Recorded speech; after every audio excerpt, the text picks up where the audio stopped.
विद्यार्थी मित्रांनो, क्रियापदाच्या रूपावरून हा जो प्रकार आहे, या प्रकारातील जो पहिला प्रकार स्वार्थी वाक्य आहे तो आपण पाहिलेला आहे. यामधला आता जो दुसरा प्रकार आहे आज्ञार्थी वाक्य, तो आता आपण पाहू.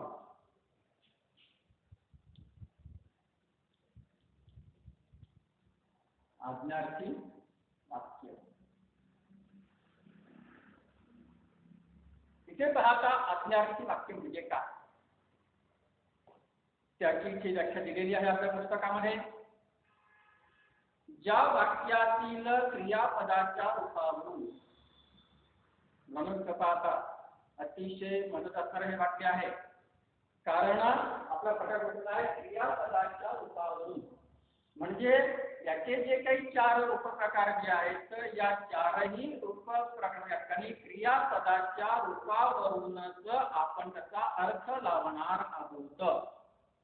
ज्या वाक्यातील क्रियापदाच्या रूपावरून म्हणजेच क्रियापदाचा जो अर्थ आहे, त्या अर्थावरून आज्ञा, आशीर्वाद, प्रार्थना, विनंती, उपदेश आणि सूचना या गोष्टींचा बोध होत असेल तर त्या वाक्याला आज्ञार्थी वाक्य असे म्हणतात. लक्षात पाहता, ज्या वाक्यातील क्रियापदाच्या रूपावरून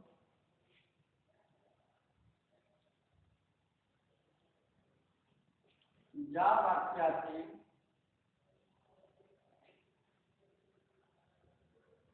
क्रियापदाच्या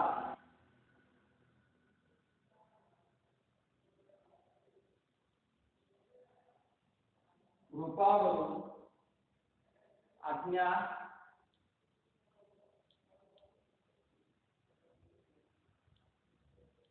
आशीर्वाद, प्रार्थना, विनंती, त्यानंतर उपदेश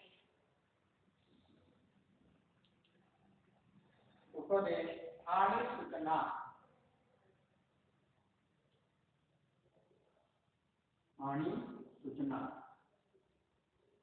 इथं काय काय म्हणतात, आज्ञा आहे, त्यानंतर आशीर्वाद आहे, प्रार्थना, विनंती, उपदेश आणि सूचना.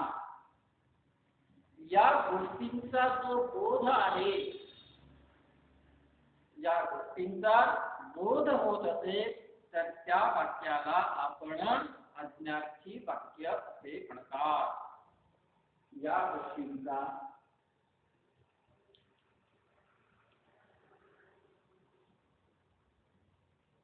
बोध होत असेल तर,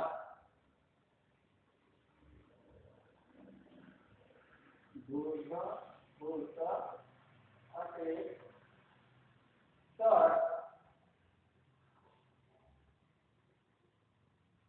त्या वाक्याला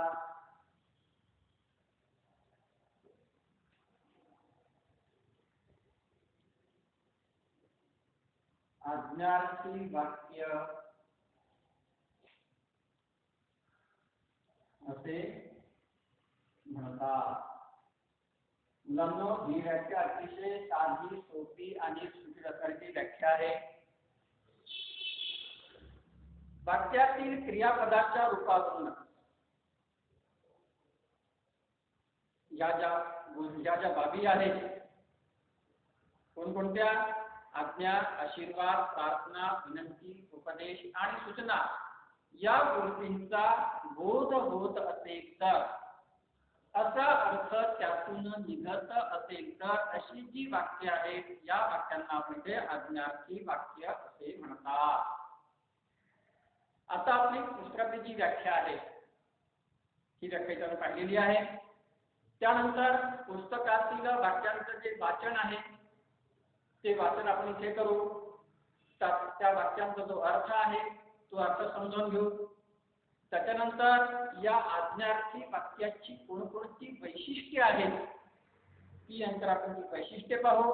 आणि त्याच्यानंतर या पुस्तकाच्या बाहेरची काही जी उदाहरणं आहेत ती उदाहरणं देखील आपण पाहू, म्हणजे हा विषय तुमच्या पक्का लक्षामध्ये राहील. इच्छाचं उदाहरण त्याचा पहिला आहे की खिडकी लावून घे. आता यामधलं घे हे जे क्रियापद आहे, या क्रियापदावरून आज्ञेचा बोध होतो. जसं ते पुस्तक मला दे, ती खिडकी लावून घे, अशा प्रकारे घे ह्या क्रियापदावरून इथे आपल्याला आज्ञेचा बोध होतो आहे आणि म्हणून या ठिकाणी हे आज्ञार्थी वाक्य आहे. उदाहरण दुसरं आहे, तुम्ही नक्की यशस्वी व्हाल. या वाक्यातील व्हाल या क्रियापदावरून जो आशीर्वाद आहे त्या आशीर्वादाचा बोध होतो आहे. तुम्ही यशस्वी व्हाल, तुम्ही पास व्हाल, तुम्ही विजय मिळवाल, ही जी काही क्रियापद आहे या क्रियापदाला आशीर्वादाचा बोध होतो आहे आणि म्हणून इथे हे आज्ञार्थी वाक्य आहे. तिसरं वाक्य, देवा मला सद्बुद्धी दे. आता त्याच्यातल्या दे ह्या क्रियापदावरून आपण कुणाला तरी प्रार्थना केलेली आहे आणि ती प्रार्थना कुणाला केली ते दिलेलंच आहे आणि म्हणून या ठिकाणी आपण प्रार्थना केलेली आहे असा जो बोध आहे तो बोध या वाक्याला होतो आणि म्हणून इथं हे वाक्य आज्ञार्थी वाक्य आहे. चौथं वाक्य दिलेलं आहे, कृपया मला तुझे पुस्तक दे. आता या वाक्यातील दे हे क्रियापद आहे आणि हे वाक्य आहे, तर ते वाक्य तर आहे त्या वाक्याच्या अर्थाला अनुरूप अर्थ असणारं हे जे क्रियापद आहे इच्छित आपल्याला या ठिकाणी विनंतीचा बोध होतो आहे. इथे विनंती केलेली आहे आणि म्हणून कृपया मला तुझे पुस्तक दे हे या ठिकाणी आज्ञार्थी वाक्य होईल. या ठिकाणी विनंती केलेली आहे. पुढचं वाक्य आहे पाचवं, विद्यार्थ्यांनो खूप मेहनत करा. या वाक्यातील करा या क्रियापदावरून उपदेशाचा बोध होतो आहे. इथे मुलांना उपदेश केलेला आहे आणि म्हणून हे वाक्य आज्ञार्थी वाक्य होईल. सहावं वाक्य आहे, इथे पादत्राणे ठेवू नयेत. पाद वरती सगळी जी वाक्य आहे ही वाक्यासाठी होकारार्थी होईल. आता हे सहावं जे वाक्य आहे ते वाक्य नकारार्थी वाक्य आहे. इथे पादत्राणे ठेवू नयेत. कारण काय, नयेत हा या नकारार्थी शब्दाचा उपयोग इथे केलेला आहे आणि नयेत या क्रियापदावरून ठेवू नयेत या शब्दावरून नयेत या क्रियापदावरून ते सूचनेचा बोध होतो आहे. इथे सूचना दिल्या गेलेली आहे आणि म्हणून इथे हे आज्ञार्थी वाक्य आहे.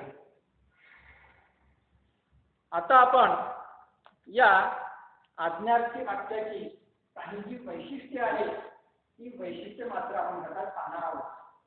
विद्यार्थी मित्रांनो, पुस्तकामध्ये आपल्याला या वाक्याची वैशिष्ट्ये दिलेली नाही, पण तरी देखील जी व्याख्या आहे आणि आपण जी काही उदाहरणं पाहिलेली आहेत त्यावरून आपण याची काही सहज जी वैशिष्ट्ये आहेत ती आपल्याची लक्षात आलेली आहे ती इथे आपण आता लिहून घेऊ. या विचाराचं वैशिष्ट्य पहिलं आहे वैशिष्ट्य. पुढे आली आज्ञार्थी वाक्याची असणारी वैशिष्ट्ये.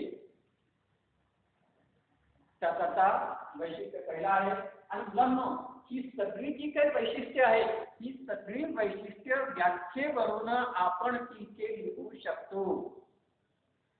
त्याच्या आज्ञा, आशीर्वाद, प्रार्थना, विनंती, सूचना, उपदेश तर काही पाहता. आज्ञा, त्यानंतर आशीर्वाद, प्रार्थना, विनंती,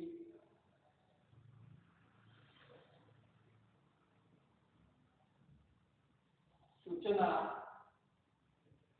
उपदेश,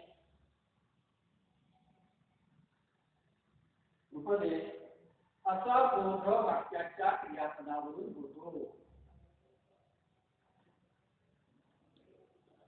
असा बोध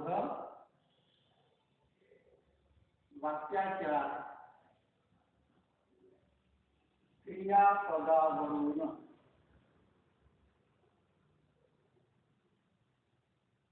होतो. आता बघा, हे जे वैशिष्ट्य जे आहे, हे वैशिष्ट्य व्याख्येमध्येच दिलेलं आहे. त्यानंतर याचं दुसरं जे वैशिष्ट्य आहे ते पहा, आज्ञार्थी वाक्ये.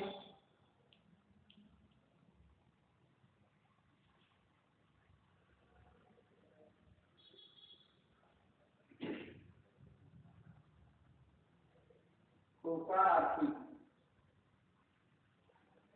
किंवा नकारार्थी असू शकतात.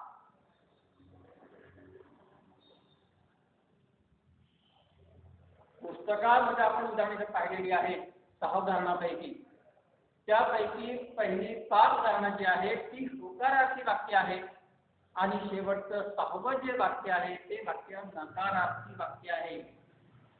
म्हणजे या वाक्यांचा आपण तिथे जो काही अभ्यास केलेला आहे आणि त्याच्यावरून ज्या काही बाबी आपल्या लक्षात आलेल्या आहेत त्या बाबी म्हणजेच त्यांची वैशिष्ट्य आहे. त्यानंतर तिच्यातलं जे तिसरं वैशिष्ट्य आहे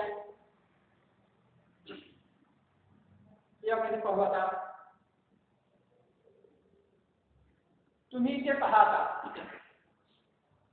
आपण हे काही असेल ही वाक्य, त्यामध्ये आलेली क्रियापद, त्याच्यानंतर आपण पुन्हा काही नवीन वाक्य पाहू पुस्तकाच्या बाहेरची, तिच्यामध्ये येणारी क्रियापद आणि त्याच्यानंतर आपलं जे पाठ्यपुस्तक आहे त्या पाठ्यपुस्तकामध्ये आलेली काही वाक्य आणि त्याची येणारी क्रियापद, या सर्वांचा विचार जर समजा आपण केला तर त्यातून आपल्याला काही समजते आहे. काय समजते आहे की साधारणतः कोणत्या प्रकारची क्रियापदे या वाक्यामध्ये येतात. इथे पण पाहता त्या पाहता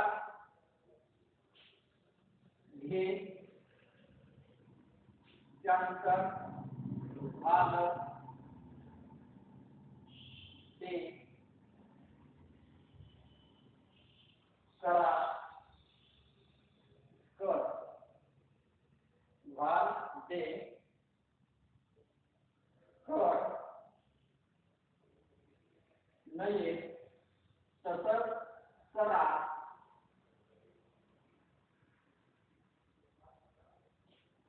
जा पाहिजे, नको,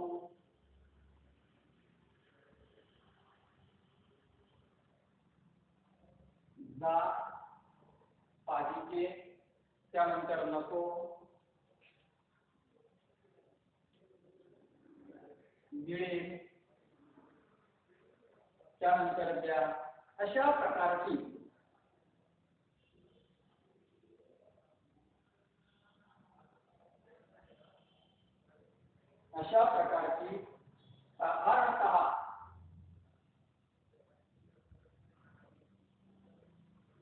साधारणतः क्रियापदे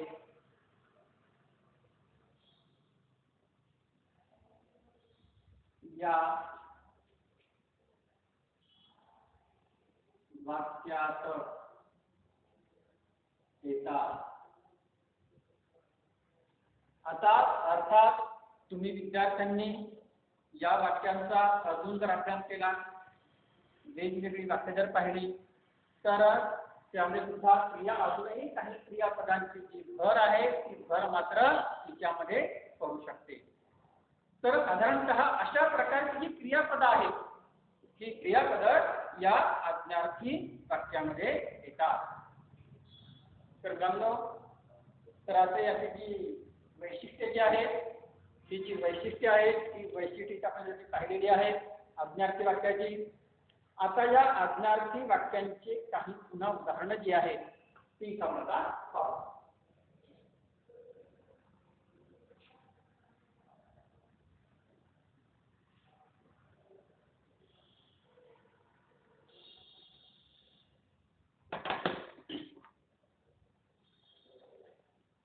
उदाहरणार्थ पहिला आहे, मुलांनो रांगेत उभे राहा.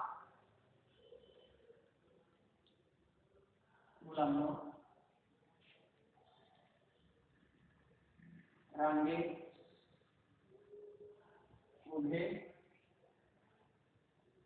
मुलांनो रांगेत उभे राहा.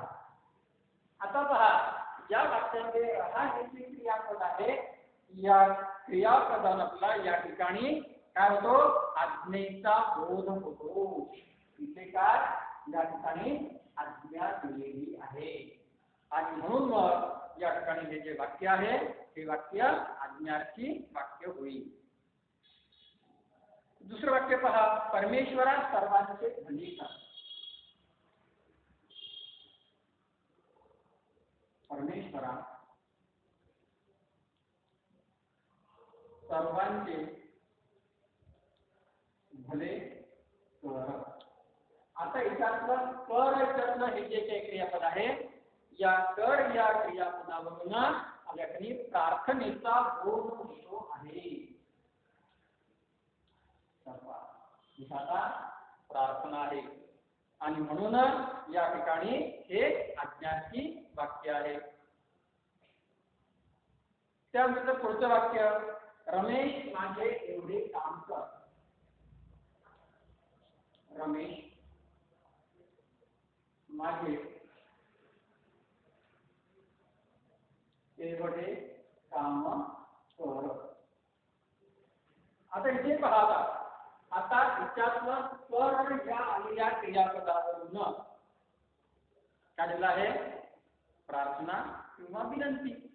तो विनंतीचा जो बोध आहे, तो विनंतीचा बोध या ठिकाणी होतो आहे आणि म्हणून या ठिकाणी हे वाक्य आज्ञार्थी वाक्य आहे.